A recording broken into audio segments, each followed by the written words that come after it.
Oi, gente, tudo bem? Tudo tranquilo? Processo de execução, parte 2. E eu digo que o Guibo é moderninho, o Guibo é antenado, o Guibo é funkeiro, olha lá. Desenrola, bate, joga de ladinho. Esse Guibo é um fanfarrão, é uma comédia. Vamos lá então para prosseguir. Na aula passada acorda Pedrinho, agora desenrola, bate, joga de ladinho. Esse Guibo gosta da farra. Vamos lá, gente, então, brincadeiras à parte. Vamos seguir. A gente viu na aula passada o processo de execução, petição inicial, parte 1. Agora, parte 2. Vamos falar do quê? Do recebimento dessa petição inicial.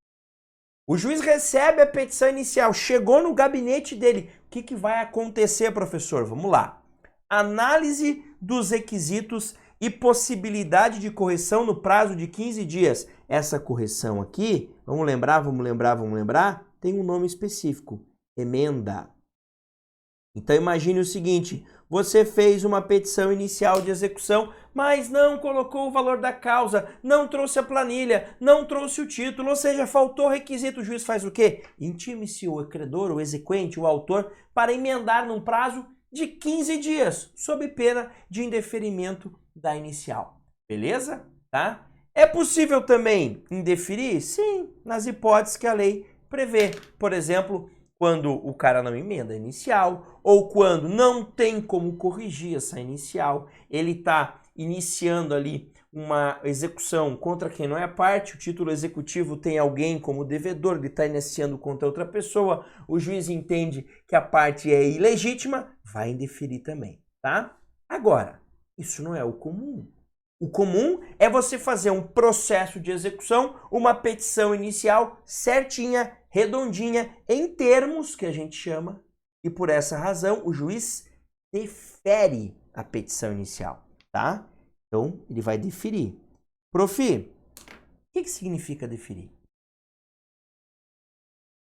Gente, cuidado. A gente ouve muito isso na mídia, errado. Ah, deferiu a inicial, as chances do autor ganhar são maiores. Não tem nada a ver. Deferir a inicial é dizer, olha, o seguinte, você preencheu os requisitos aqui básicos para poder iniciar, tá? É uma brincadeira que eu faço, tipo numa prova, o aluno tem que fazer a prova em caneta azul ou preta. Aí ele faz em azul ou preta. Legal. O juiz ok, o professor ok, vou corrigir. É isso.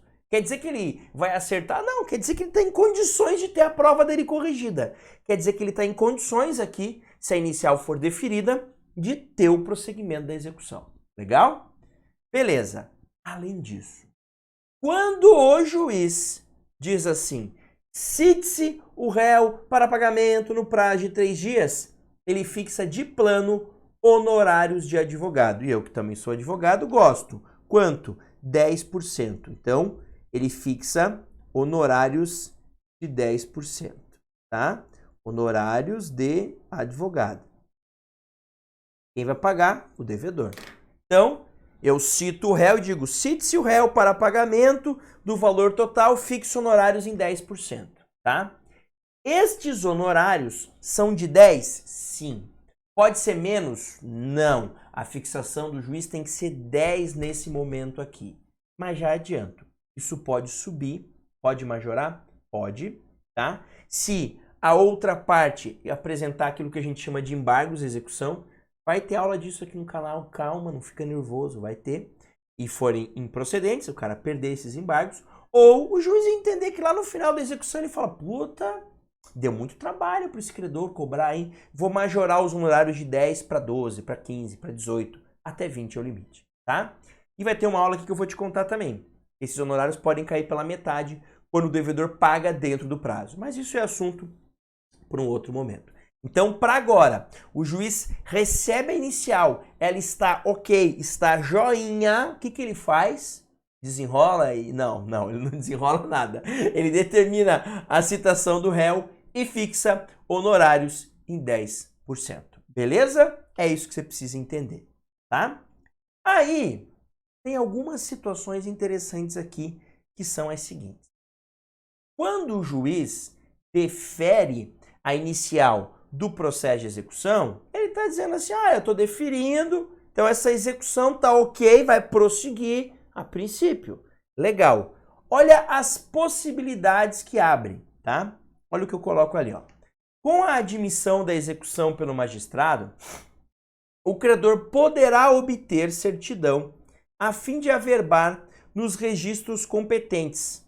Sobre o tema, importante destacar: deverá haver a comunicação das averbações no prazo de 10 dias de sua realização.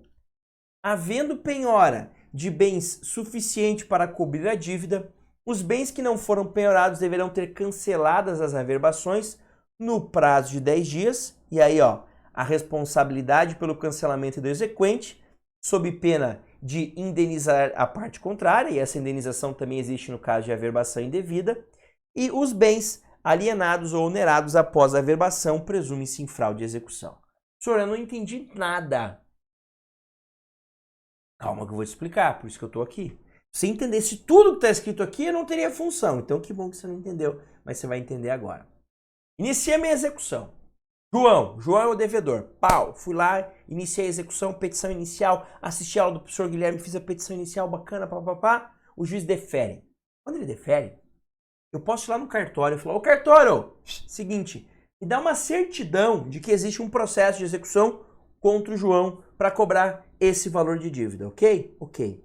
Eu pego essa certidão, eu vou lá no cartório de registro de imóveis, lá de, sei lá, Blumenau, Santa Catarina. Eu adoro shopping, então me veio Blumenau na minha cabeça.